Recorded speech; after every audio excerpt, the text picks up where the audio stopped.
Hello, and welcome to my channel, or welcome back. In the past, I've given love advice, although with a caveat that I'm quite young and inexperienced myself. You really shouldn't take anything I say too seriously, like I really don't know what I'm talking about. And I've come to realize that this was in fact the case.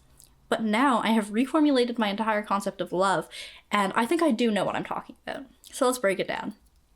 All right, I see love as two aspects.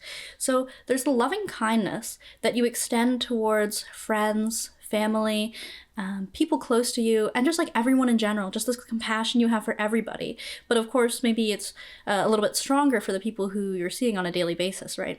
And then there's romantic love, which was essentially invented by artists in a way of like the troubadours of romancing. You know, I took a class that went through the whole history of this. And so I realized like romantic love was invented by humans. But where I went wrong is I said, therefore it is not real. But just because it's an invention doesn't mean that it's not real, right? Like the nuclear family, the internet, the automobile, these are things that have been invented by humans, yet they still structure our entire society, our day-to-day life, and the progression of humanity. So the fundamental change in my concept of love is essentially that love is in fact real. And in fact, love can be looked at as the meaning of life. So in Viktor E. Frankl's book, Man's Search for Meaning, he talks about an incident where he contemplated the image of his wife while he was in a concentration camp, and this essentially gave him the will to live. So what he says here is, a thought transfixed me. For the first time in my life, I saw the truth as it is set into song by so many poets, proclaimed as the final wisdom by so many thinkers. The truth, that love is the ultimate and the highest goal to which man can aspire. Then I grasped the meaning of the greatest secret that human poetry and human thought and belief have to impart. The salvation of man is through love and in love. I understood how a man who has nothing left in this world may know bliss, be it only for a brief moment, in the contemplation of his beloved. And note that it says his beloved, one beloved. This is another thing that was missing from my conception of love, is I really had this belief that you can kind of fall in love with anyone. I really studied Jungian theory and these concepts of animus projection and this feeling that you can project your animus onto any man, which yes is true, but that doesn't necessarily mean you can fall in love with any man, right? I think the fundamental shift that I've had is that there is one true love. Like, love is real. There is a one true love. Which, exactly, all the art has been saying this. I just wasn't listening. And this is like the fundamental shift in falling in love, is that suddenly all the music makes sense now. All the poems make sense. All the movies make sense. It was this thing that I was missing of like, I find it entertaining. That's pretty cool, but it's not real. It's not going to happen to me. And yes, in fact, it can happen to you. Love is real. All right.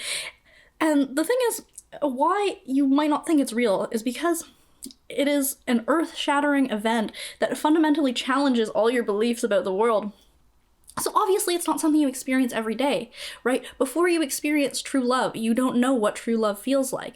You think that settling for someone who you have some degree of fondness for, or this, this cultivated loving kindness, maybe you've built up a certain connection with them, you've built up a life with this person, but that does not mean you love them, or that you're in love with them, really. You love them the way you love your brother, or you love your dog, right? But that is not being in love. You don't know what being in love is until you experience it, right? It feels like an awakening to your true self. This feeling like, your other half, what was missing, the concept in the Symposium, where Aristophanes tells the story of how humans were one being, but then were split in half, right? And the two souls who are now walking the earth trying to find their other half. This is really what it is like. You become your true self, this higher version of yourself when you are around them, right? Like maybe you have this feeling when you're walking through the world, like almost like I'm crazy. I'm the only one like this. And maybe you have to change yourself to fit into society, right? Because everyone you come in contact with are so fundamentally different from you. But then when you meet this person who is like your other half, you can actually be your true self because they're the one person who understands your point of view. They're the one person who you can truly be yourself around, and not just in private, but in public as well, because it's almost like you have them for backup, where before in a group setting, you might have expressed an opinion and then everyone kind of made you feel crazy. But now that you have the two halves brought together, it's almost like you can present your ideas in a way that it feels valid and feels real. It's like this verifying factor. And, it can feel a little bit terrifying to fall in love. But would you want it any other way? Maybe if you've been settling in the past, you have this idea of dating that dating is supposed to be quite procedural. Take it slow. You meet someone and you assess them, and then, you go on a date. Oh, it's pretty nice. Let's do another date. Maybe 3 years of this. Okay, well, things are going good. I guess we'll get engaged, right? Then when you feel this pull, this magnetic pull towards someone where you want to be around them every minute, you want to die side by side on the battlefield together, that is terrifying. It feels like looking into the eye of the storm, like you're about to be swept away by a tsunami.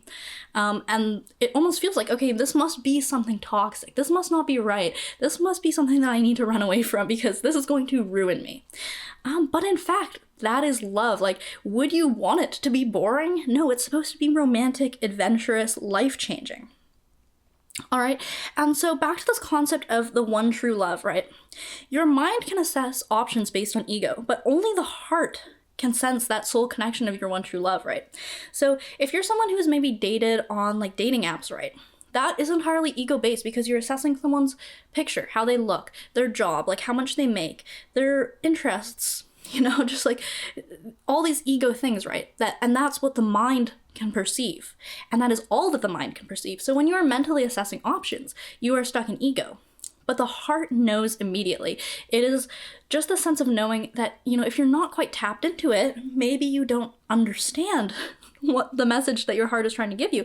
But at the same time, you might feel still intuitively drawn to this person of you don't recognize it as love right away, but for some reason you still feel like I need to see this person as much as possible.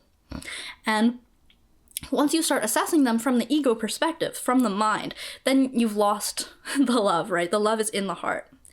And the feeling of love it's like every other connection pales in comparison in a way. There is something complete in the loving connection that is missing from everything else, right? Because of the fact that this person is the one true person. This is really the essence of it, right? If you could fall in love with anyone, it wouldn't be so special. All right, and settling will prevent you from experiencing true love. And this is a very common thing that people have happen to them. And, I mentioned dating apps. I think you can still find your one true love on a dating app. You could find them in an arranged marriage.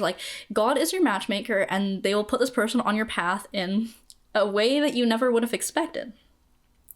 But if you're still dating from the perspective of ego, you will end up settling. And you won't even notice that you're doing it either, especially because you don't necessarily think it's for ego reasons.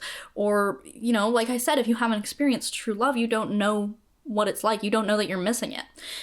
So like I mentioned, you might have this feeling of things are going well with this person, so therefore I must escalate this relationship the way that I've been taught to, from this concept of the nuclear family, domestic stability. If you're comfortable, compatible with someone, then, you should try and work things out and take things to the next level. And this will prevent you from meeting your one true love. And in fact, it might make things more difficult with your one true love, because when you truly believed in the past that this person you settled for was the one, even though you were missing the feeling of love entirely, now to find someone who actually fills that niche for you, it's almost like you have to admit you were wrong. You have to admit, I made a mistake, which at the end of the day, it's not a mistake. All those things happen for a reason, to teach you lessons, and you wouldn't have met your one true love if you hadn't gone through the previous relationships that you've gone through. Those have all taught you lessons and made you the person who you are, the person who is able to fall in love with their counterpart, right? It can only be one person, and it's this version of you, right? And this is a possible argument. Okay, but what if your partner dies? Are you saying you can't fall in love again? No, because true love fundamentally changes you as a person, right? If you are truly in love with someone and you go through all these experiences with them and they die or they're taken out of your life in some other way, this has fundamentally changed you as a person and the person you are before you met them when they were your true love.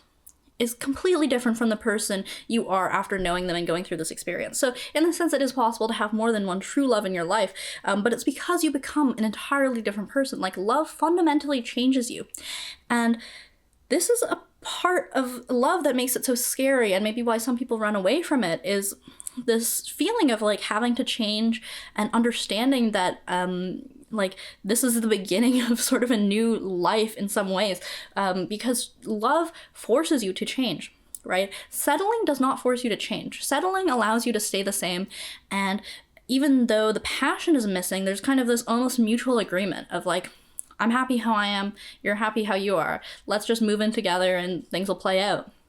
And this is okay if you don't desire true love in your life. If you desire true love in your life, you have to understand that the purpose of true love is to shake your core beliefs, like specifically the one about that you can't find love. Maybe you thought you were undeserving, or you just thought love wasn't real. This is like the first fundamental belief that is challenged. And then there's so many other aspects that you haven't even considered. Like, this is what I'm talking about. It's a completely new domain. If you've never fallen in love before, which you probably haven't because there's only one true love, every single step is going to be something completely novel and new to you, which is just terrifying. It truly is. And if you think about it, the process of falling in love is learning a lesson, right? Because in settling, you don't learn a lesson. You don't learn how to love the good and the bad in someone. You just kind of learn to accept it. And maybe you still harbor some resentments for the bad in them.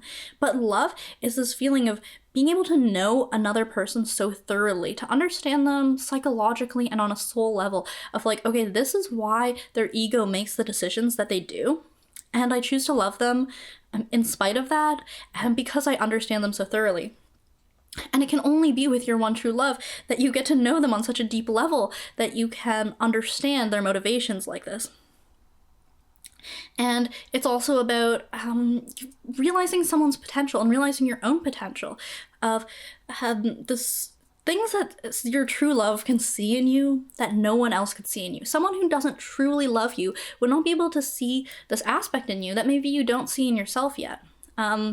And by them realizing this aspect and being conscious of it, it then brings it out in you. So in this way, the process of true love is a process of growth and transformation, because you're both able to see each other in a way that no one else sees you, in a way that like only God sees you, in a way you can't see yourself because you're lacking the mirror, right? You're standing behind the mirror when you're by yourself, and now when you're with this person, it's suddenly all these things are reflected, and it does have this very overwhelming feeling to it, because of the fact that you're confronted with your whole self in its entirety, instead of being this split off half version of yourself that you were living with previously. And like, this is something I fundamentally felt when I did not believe in love, was that life is a single player game, right? I'm in it alone. Even when I'm with someone else, they don't truly see me. They'll never see me the way that I've met myself, right? And something that falling in love has changed about me is like, no, I understand now that it is a two-player game. Not everyone in this world is an NPC. There is in fact someone who will not only see me and meet me as deeply as I have met myself, but in fact encourage me to go even deeper, to see me even more honestly, even more truly, and to push me to meet myself in a way that I never would have been able to do on my own. All right, so that is my general opinions on the concept of love. I'm sure they will change in the future. So this is concept of love circa 2025. We'll see what happens in the future. But if you've had an experience with true love, or perhaps you don't feel like love is real, or maybe you have found your true love, and you're very happy and you have a success story that you'd like to share, I would really love to hear that in the comments and just hear your guys' opinions, because I feel like this is something it's talked about in art all the time, right? Like every movie, every song, every book is about this, right? And it's so hard to put into words, and it's so hard to talk to people about, because most people are living so much in their ego that they're just simply not capable of falling in love, or they have this feeling like love is reserved for the stars, the people of history. Love is not for me. Like, I'm not the type of person who could have this passionate, life-changing, world-changing type of love. But in fact, it is available to all of us if we put in the work and we really direct our focus to becoming our most honest self, our truest self, our best self, and that way we can attract in and actually be compatible with this true love who is out there for us. All right, thank you so much for watching, and I hope to see you in the next video.